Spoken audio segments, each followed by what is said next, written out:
champion being seated where it was ranked or at number 12 if its final ranking lands outside of the top 12. So that's who gets in, which brings us to where and when the games will be played. The 8 teams seeded 5 through 12 will play in the first round starting on December 20th, with the teams seeded 5 through 8 hosting a home game.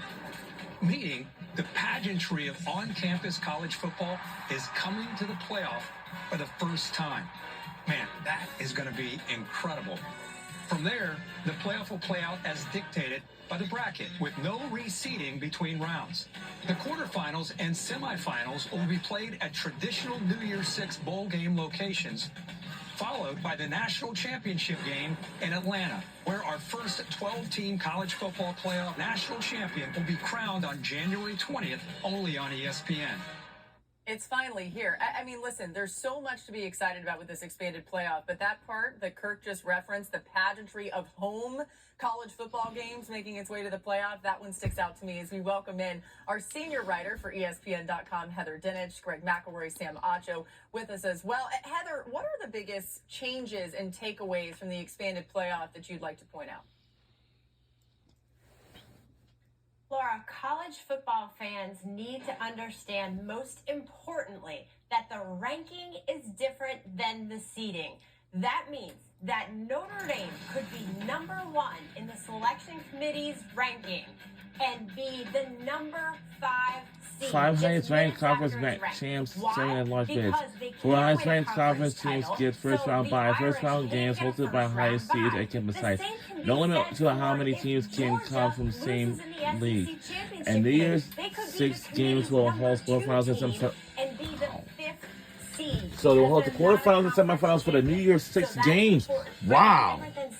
The other thing college football fans need to understand. So I remember last season ago that Florida State and my first famous team, Georgia, has left out the college football playoff last year. But luckily, college football playoff expands to 12 teams this season. First round will begin Friday, December 20th at 8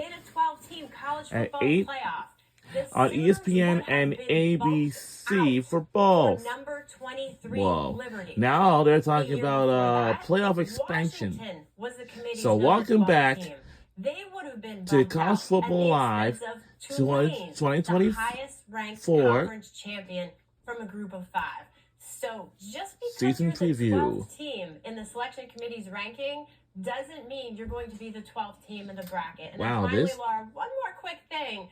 What happened to Florida State last year is not going to happen again. An undefeated Power 4 conference champ is not getting left out of this thing. So Seminoles fans can exhale, unless they're the number 12 team. I was going to say, I mean, if they're that number 12 team, though, just don't be that team. No, I'm sure the one thing that we can all take away from this is that there'll still be drama on Selection Sunday, which is, I think, good. Greg, do you like this new format? It took me a little while to get on board. If I'm going to be completely honest, I'm a traditionalist. I believe that our sport was different in a sense that our regular season games mattered to the utmost extent. Meaning if you lost one, it was devastating. You lost two, you were dead. You're out. It was over. So the do-or-die nature of the sport forever is what made it unique. And this is College Football Live season preview show presented by EA Sports College Football 25. I love the home playoff game. Absolutely love the idea of a team from the north having to come south and play in a hostile venue. Same can be said with the team from the south having to go north and potentially playing in snow, sleet, rain, ice, what have you. To see the Florida Gators play in Ann Arbor on December 20th would be amazing. So I'm very much excited about that possibility. So teams seeded at 5 to 8 will host first round games. At the first round, all games are neutral site balls. And there will be no reseeding once bracket is set. So that's for the college football playoff expands to 12 teams. So now that's how it looks like. It's really gotten close to the playoff because they just didn't have enough strength of schedule, strength of resume to garner consideration in a 4-team format. Now the world is their oyster, and they might have a chance, just might have a chance to play their way in to one of those at-large spots in the event in which they don't win their conference. So I'm very excited about how many teams will still have a rooting interest for a championship come November or early December. I'm most interested in seeing which conference champion loses in the quarterfinals. Remember, the 4 highest-ranked conference champions are going to be ranked 1 to 4. That doesn't mean they're the 4 best teams, but they'll jump up in the rankings and have a bye week. And so it's a positive. You made the playoffs. You have a bye week. But let's say you weren't as good as maybe the 5th, 6th, 7th, 8th ranked team. Now, all of a sudden, let's say you're a Big 12 champion who had a bye week. Let's say you're Utah. And now you got to face Georgia, who ended up losing in the SEC. Or maybe you're facing Alabama or Texas. So I'm excited that the conference champions will automatically make it. But I'm interested to see who they play and if they'll be as excited when they have to face a tough opponent.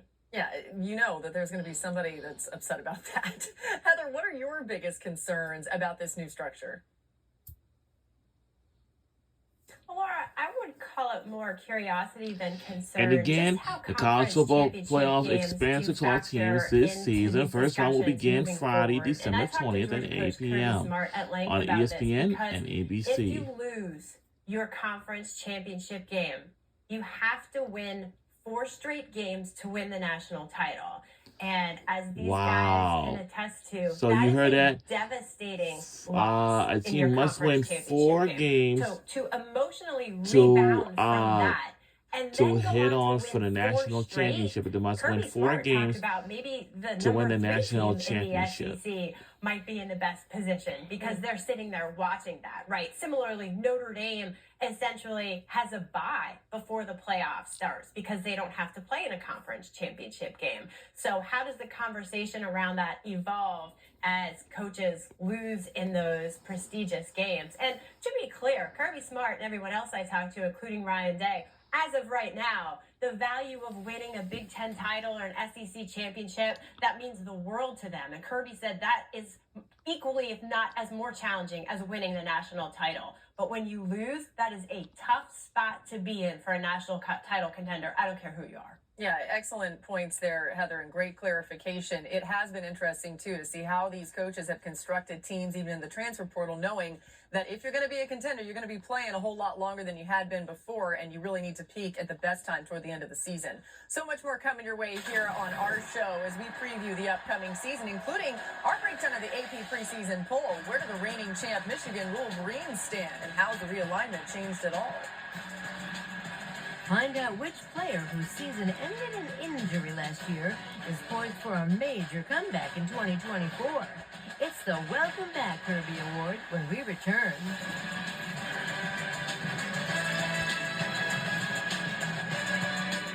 We'll be right back.